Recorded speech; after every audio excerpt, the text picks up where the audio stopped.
건강하고 행복하게 뭔가를 해보자 이것보다 그러는 과정에서 사람들과 만나고 소통하는 방식을 얻게 되고 밖으로 나가게 되고 새로운 사람을 만나는 과정입니다. 이게 사회 구성원으로 자기의 존재를 확인하게 되는 과정이라고 봅니다. 이런 소통의 역할까지 하게 된다면 저는 고령화 시대의 문화의 역할은 굉장히 중요한 측면에서 또 그것이 다하는 소임이다 라고 보여집니다. 그래서 이런 것들을 우리가 앞으로 강조해야 되고 정책에서도 중요하니까 개별적인 프로그램이 굉장히 중요한데 그 프로그램도 중요하지만 그것을 가져갈 때 이런 방향성이 중요하다는 겁니다.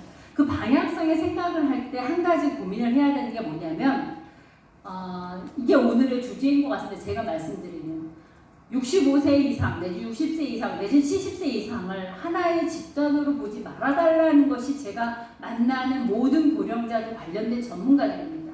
왜? 그들은 연령도 다르고 과거 살아온 생애의 사적인 어떤 이력도 다르고 경제적인 활동도 다르고 지금 같이 사는 사람들도 다르고 욕구도 다르고 다 다른 세분화된 욕구와 세분화된 경험치가 있는데 그냥 65세 이상은 20대, 30대하고 다르게 어떻게 해야 돼? 이런 걸로는 얘기가 안 된다는 거예요.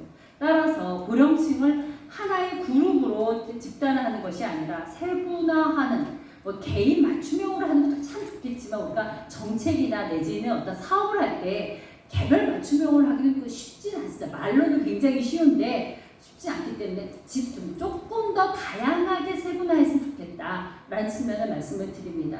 그래서 그런 측면에서 하나를 제안을 드리면 실제로 우리 고령화 사회에서 문화정책은 이러한 활기차고 행복한 그다음에 긍정적인 측면에서의 역할 변화를 위해서 문화 역할을 좀 해야 될 필요성이 있다라는 것을 말씀을 드리고요. 한 가지 제안 드리고 싶은 거는 정책적인 부분에서의 이제 앞으로 제가 이 부분은 이제 이번에 저도 보고서를 쓰면서 문체부도 보고 좀 제안을 좀 드렸고요. 또 여기에 관심이 있으신 분들도 함께 고민했으면 좋겠다라는 겁니다.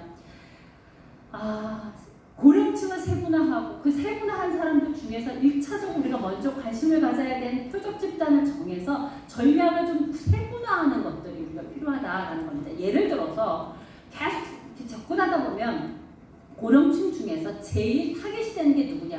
경제적으로 어려운 고령층. 또 그러면서 과거 경험이 없어요. 여가에 대한 경험도 없고 그런 것들에 대한 부분들이 있는 또는 지금 현재 휴식형의 여가 활동만 하는 사람들이 있을 겁니다.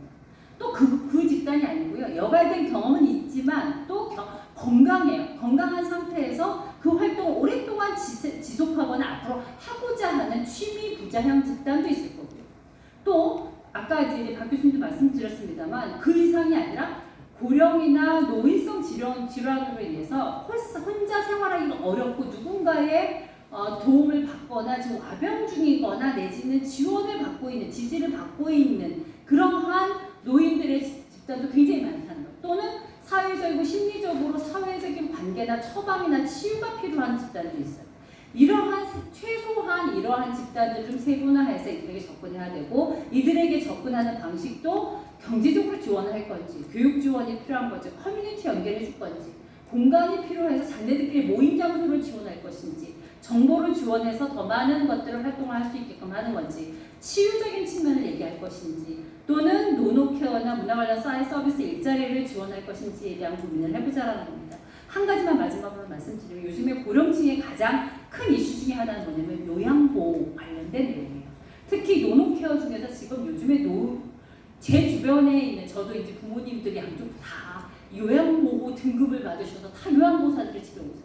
근데 실제로 그분들이 하고 있는 것 중에 많은 부분이 뭐냐면 신체적인 보건 내지는 그런 식사 내지는 뭐 그런 지원들 생활 기본적인 지원만 합니다.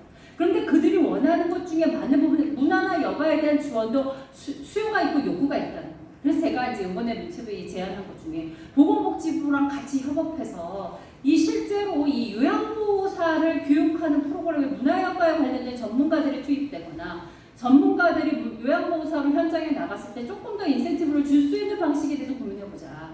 왜? 지금 노인들은 다 그 하나의 방식으로만 제때 식사하고 병원만 가고 신체적인 욕구만 충족시킨다고 되는 게 아니라 새로운 거에 대한 욕구들이 많기 때문에 그런 방식에서 문화와 여가에 대한 욕구들을 조금 지원해 줄 수 있는 방식을 문체보건자에서 못하니까 보건복지부를 한번 고민해보자라는 제안도 했습니다. 앞으로 그런 부분에 대해서 저도 열심히 노력을 할 거고 여러분들도 그런 부분들에 대해서 같이 고민해 주시고 또 그 부분에 대해서 지지와 열의를 보여주시기 바랍니다. 예, 이상으로 마치겠습니다.